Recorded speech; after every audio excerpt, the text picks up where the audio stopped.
You know, in the last video I said I bought a car and bought a new engine. Well, this is the engine.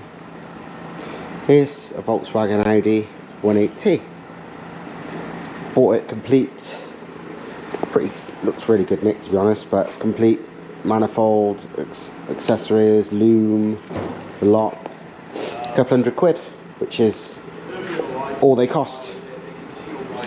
And I'll show you in a minute what I'm putting them in. This is what I bought.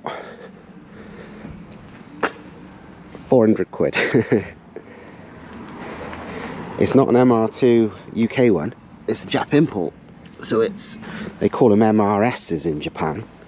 Basically exactly the same fucking car, just got the different badges and all that. So it's extra cool points because it's an MRS rather than an MR2. It just means Jap shaped number plates. It's a bit tatty, but it's mint underneath. Let me get the keys, we'll drive it in the workshop. One thing I've noticed is underneath is fucking mint. So it probably hasn't done that many miles, especially not in this country.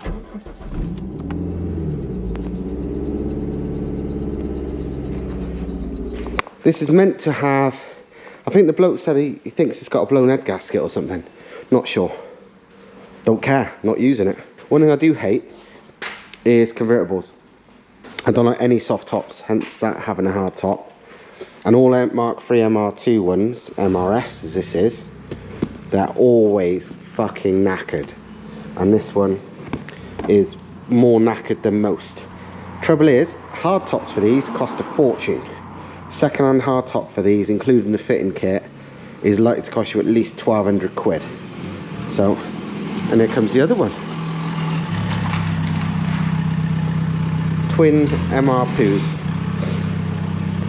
So yeah. And you know what's ridiculous? In a minute, literally in a few minutes, I am getting on the train and I'm going to Wales and I'm going to buy another one. So there's going to be 3 of them here. That one's not mine. That's another one for Thomas. But yeah, there's going to be 3 MR2s here shortly. It's about midnight. I just made it back to the workshop. And now, there's 2 of them. 2 silver MR2s, Mark III's. This one's actually pretty nice. Especially for £600. Tell you what, they fucking drive good. They are slow as fuck, as in straight line speed. But the handling is fucking fantastic. It's not like a Mark II MR2 at all. It's different. I don't know how to explain it. Like on B roads and stuff, it's awesome. I think maybe because it's quite wide, it's quite square, and it's wheelbase or something. I'm not sure. It just feels super darty on the turn in and very, very balanced. You know, I don't know. It's like kind of how you would imagine an old Renault 5 Turbo Group B rally car to be. It's really good. Not very fast though, like no power, gutless. It's not, if you keep it sort of 4,000 RPM or so, sort of, you know, the high mid-range all the time, it's got enough sort of poke to just keep your speed up, but there's almost no point fucking revving it out because it don't make that much difference. But to drive, the handling, the steering, even the braking is fucking good. I really like it. So yeah, time to get carried away. Obviously they're little as well, do you know what I mean? They are literally like no bigger than the MX-5, and little cars are good. It's just a shame hard tops are about £1 million for them, because soft tops I do not like. Cheapo Mark III MR2s, and they're both getting engine swapped with Volkswagen Audi engines. Pretty certain they'll both be getting 1.8Ts. Mine definitely is, because it's just there. Thomas's is highly likely to, because he's already got the 1.9 TDI one. But yeah, they're both silver. They're different shades of silver. Mine's some funky, slightly blue silver. That's normal silver, I guess, because this is a Jap import, as you can see. Whereas this is a normal UK car. They are, in all intents and purposes, the same. It's mostly a badges thing on the Japanese ones compared to the UK. This is a MRS rather than a MR2. So it's got different wheel caps, different sill plates, it says. I'm going to build this as a fast, fun daily for me. For now, don't get me wrong, when the MR2's done and when the Corolla's done, I have very little doubt I'm going to make this some fucking bananas monster. But for now, it's going to have a 180 in it. It's going to be 6-speed box. I reckon it's going to be somewhere between about 320 and 350 brake. But and in something like this that weighs like 900 kilos anyway, that's fast still, you know. That's 300 and something per ton, you know. We're talking, that is genuinely a lot of modern sports car, well, a lot of modern supercars, sorry, bhp per ton. So it's going to be fast, but I can imagine once this and the Corolla's done, which obviously are both close, this will end up going fucking bananas. This will become the next project. But for now, it's not a project as such, because it's quite a quick conversion. You know what I mean? We'll have this done in a few weeks, probably. And that's in between doing the other cars, because like I can't do either of these really much to them at the moment. This one, I need to buy a flexi pipe and a few other bits and pieces. Well, I've ordered it, but I ain't come yet. And the Corolla, I've got to wait for the turbo. There's loads of stuff. So this isn't going to be like taking over. This is going to be probably the main thing that's worked on, but not the only thing that's worked on, for the next few weeks, just so it's done. And then it's on the road. Then it won't be worked on at all, because it'll be on the road. And then, yeah, these two will be back to being done, because obviously this is close. And the Corolla is kind of close, it just hasn't been touched for a while. Obviously, we got these really cheap, like no money. And I've seen people already go in, oh, I can't find them this cheap, you know, you're so lucky and all this. Because they want to buy them to do engine swaps in. Because as they are one of the most underrated handling cars there is, in my opinion. They handle brilliant. They feel great. They are just really good cars, but they are gutless. They are slow, genuinely, properly slow. And unfortunately, no matter how good something handles, when they're really slow, it does kind of kill the popularity and sort of the mystique of them. And yeah, these are fucking slow, but that's what an engine swap solves. But the thing is, people are looking for, you know, these 600 quid, 400 quid ones like we have for an engine swap. But in the grand scheme of things, don't worry about it being super cheap. Because the thing is, right, this is super cheap. But a normal price for one of these is like 1,200, 1,500 quid. You know, they're not much. You can pay more, of course you can. But you can get a perfectly tidy UK MR2 Mark III for, you know, 1,200 quid, 1,500 quid. I've seen them with hard tops for barely over 2 grand. So, in the grand scheme of an engine conversion cost, even a cheap engine conversion, like, you know, what we're doing here with the 180s, so who cares about the extra 600 quid? Like, literally, we got these cheap as hell because, to be honest, neither of us really care about like it looking super perfect condition. But if you want a nice one, fuck it. Or even if you don't want to wait, we got lucky with these. That was part of it as well. If you just want to get older one to start, just buy one of the 1,200 quid, 1,500 quid ones. If it's tidy, it's tidy. You're saving 600 quid. I mean, that's the thing, right? A K-swap one of these, no matter what people say and think, complete, and I mean complete running, done, you know, you buy the conversion kit and all the parts and you fit it yourself. I'm not talking like paying nobody for labour. Buying the engine, buying the fitting kit from the States, shipping it over, all the little bits and pieces which add up, because the K-swap kit is more complicated than doing that. Way more complicated. There's much more to it, and the kit's a bit dog shit in my opinion, because remember, Thomas did have one. He only fitted the K into his car and realised it was a bit rubbish. But anyway, whatever. With no labour and no kind of crazy fucking engine, just a normal K-series, running, driving, all the stuff, everything working, it's about fucking £7 all in. It's not cheap, I think, and that's no labour, that's doing it yourself. If you was paying labour, you'd be paying a few grand more, without a shadow of a doubt. So on that, trying to save 500 quid, even £1,000 on a car to base it on, fucking no way is it worth it. And it's not much different with these. I can't remember the prices. Thomas has put them all up on the Zarowski Motorsport Facebook page, you know, the business page. It's got all the exact prices to do this conversion, all the parts, and it's far cheaper than that. And obviously, if you like a bit of DIY, you could just buy the mounts off him and the gear linkage bit, because they're the bits no way would you want to bother doing yourself.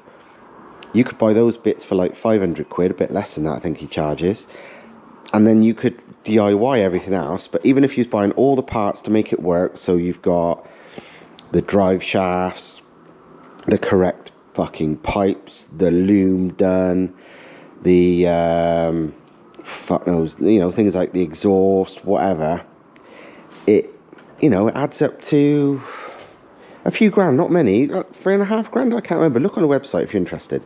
It's about 3,000, 3.5, something like that, for literally everything. So you can put it all together and you've got a working, running Audi or Volkswagen engined car.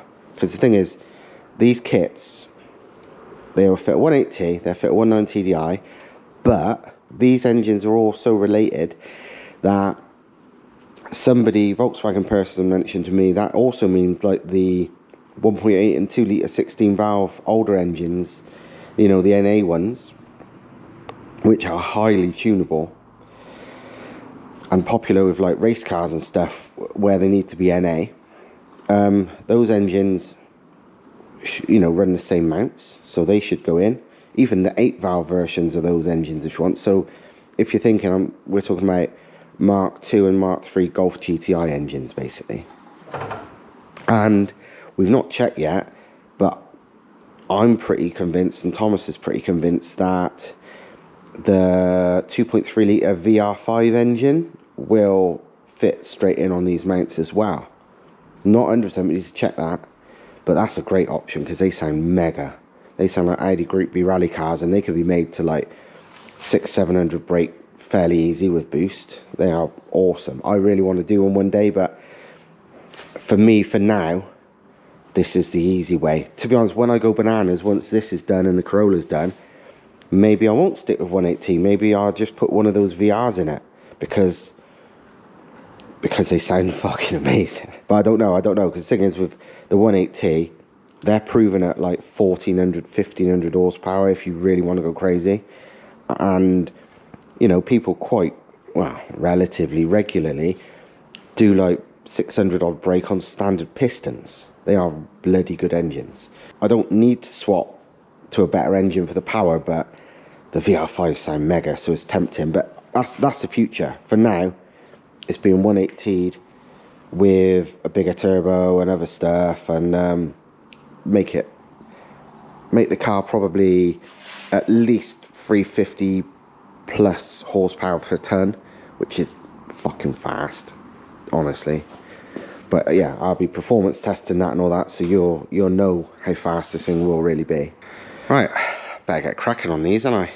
First thing I've noticed is this engine lid is heavy as fuck. Exactly what makes it heavy, I don't know yet. But Jesus wept, that must be, I don't know. There's quite a lot. It's heavier than a lot of bonnets. Certainly heavier than the Corolla and the MX-5's bonnet. That weighs a lot. And bearing in mind this car weighs under a ton, It's quite amazing that weighs so much. So I wonder what I can do to remove some weight. This engine, this cover thing over the vents is going. So's this shit. I don't think that's going to take a lot of weight off it, but I'm going to start with that because this is heavy, like heavy, heavy. After that, I don't know, let's see. Check this out. To enlarge luggage room, remove this board. Way ahead of you, mate. Fucking way ahead of you. Turns out, under all the crap and trim and extra brackets and shit, there's a perfectly good harness bar on these cars as well. All this grinding is where I chopped off and then ground smooth about 1 million fucking brackets on there, all to trim on and stuff. But that's all gone. And now it's a pretty good harness bar, well, very good harness bar.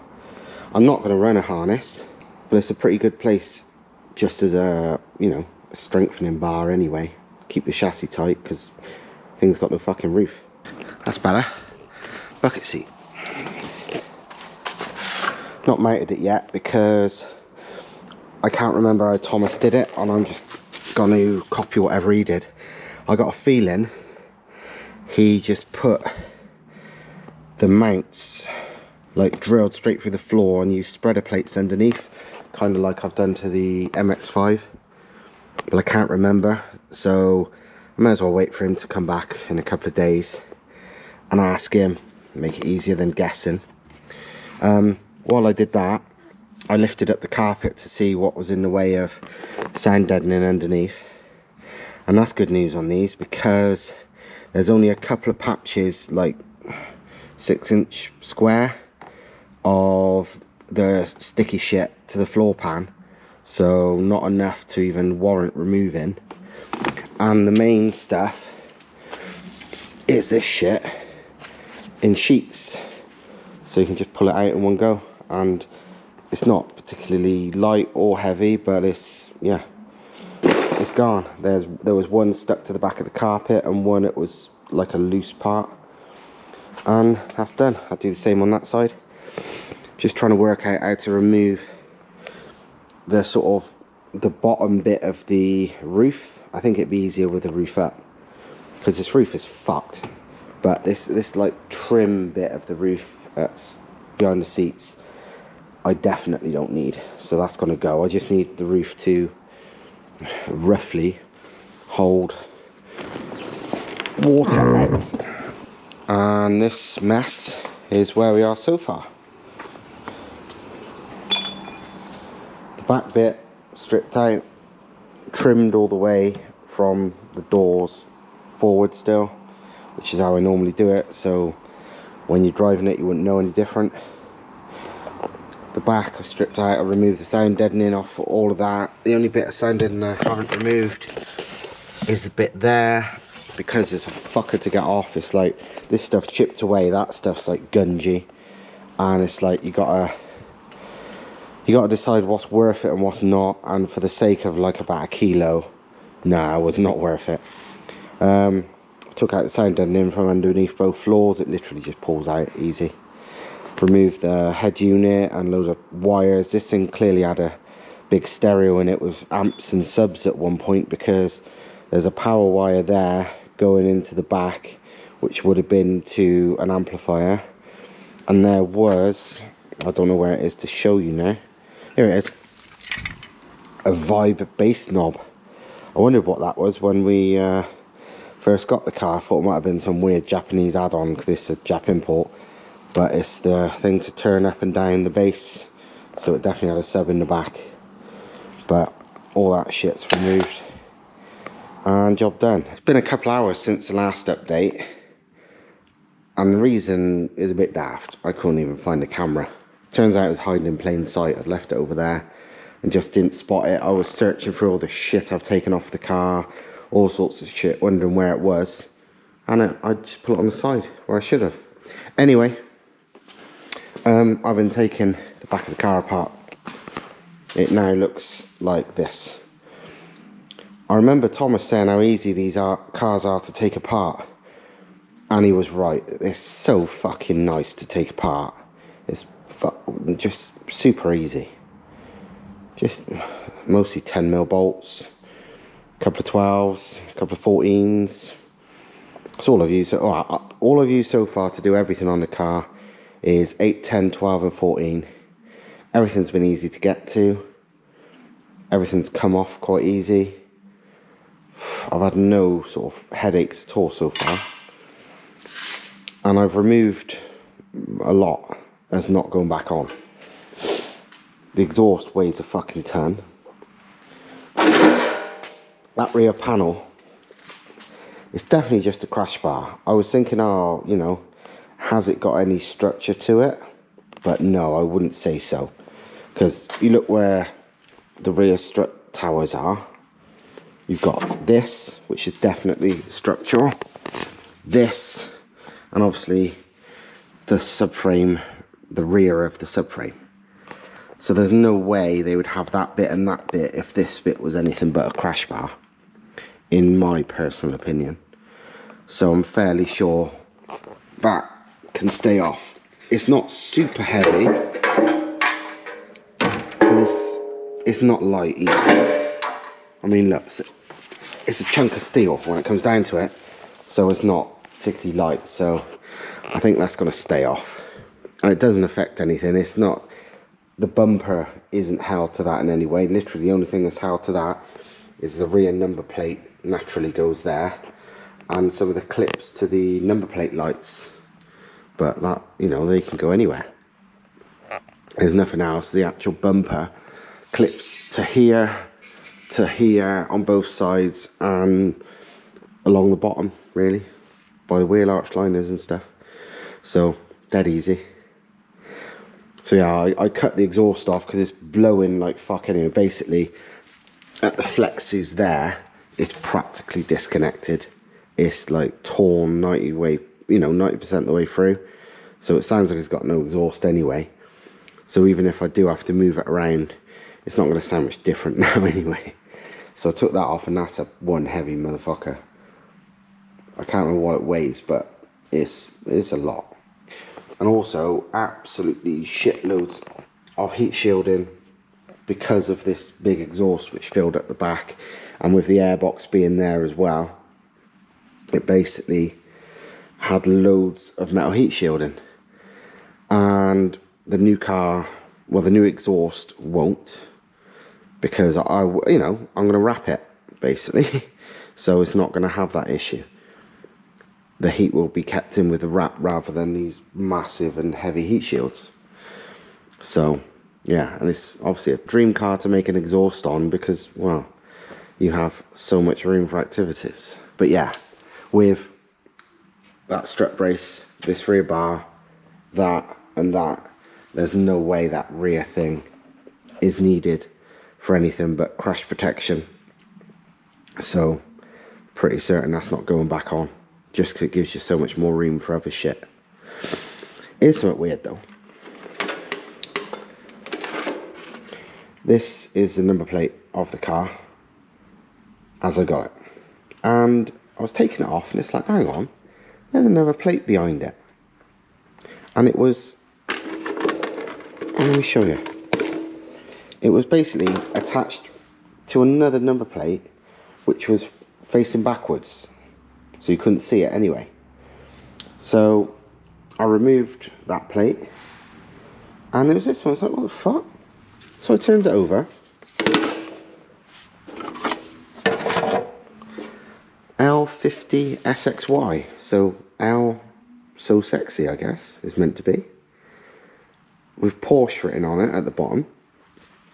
And I thought, that's a bit weird. I know a lot of these Mark III, MR2, MRS, whatever the fuck you want to call these things, owners like to pretend these things are Porsches because they do bear a passing resemblance to like a Boxster.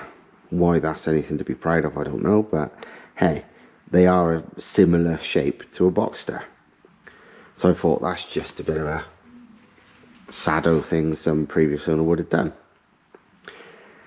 But therefore I recognised that plate, so I googled it, because that's the beauty of cars, people take photos, so you put in a number plate, you can often find the fucking car I was on. And yeah, Google shown me that I was right, and I did recognise that plate. That plate was on Monkey London's S15 drift car that he's had for ages. It was on that car. It was also on a Range Rover that he sold years ago. Anyway, that's where we are at the moment, and I think it's quitting time for tonight because it's quite late and this is enough content of wrecking this fucking car that I only bought like yesterday. So yeah, new car, and 24 hours later it's properly gutted. There's a whole new engine for it, all sorts. I spoke to Thomas about fitting the seat, and I was right about how to do it, how he did it, but I'm not going to do it today, but it's easy enough, so whatever. So yeah, that's where we are, and I hope you like the new project. And it's not going to be a project for long, it's going to be done pretty soon, and then I can get everything else sorted. But that's where we are. And if anyone's got a spare hardtop lying around that they don't want to fucking charge somebody £1,000 plus like they all seem to be, I would be very grateful for it. Surely somebody, don't any race car people make just cheap lightweight fiberglass hardtops for these things? I don't know. I can't find one with my bit of Googling I've done, but you know, I don't need a nice hardtop. I just want something so I don't have to have the soft top on the bloody thing. But hey, there you go. Right, hope you liked it. Like, subscribe, comment, all that crap. And I will see you next time, which we've now 3 project cars to do. Shouldn't be too long away because, well, never ending content. See you next time.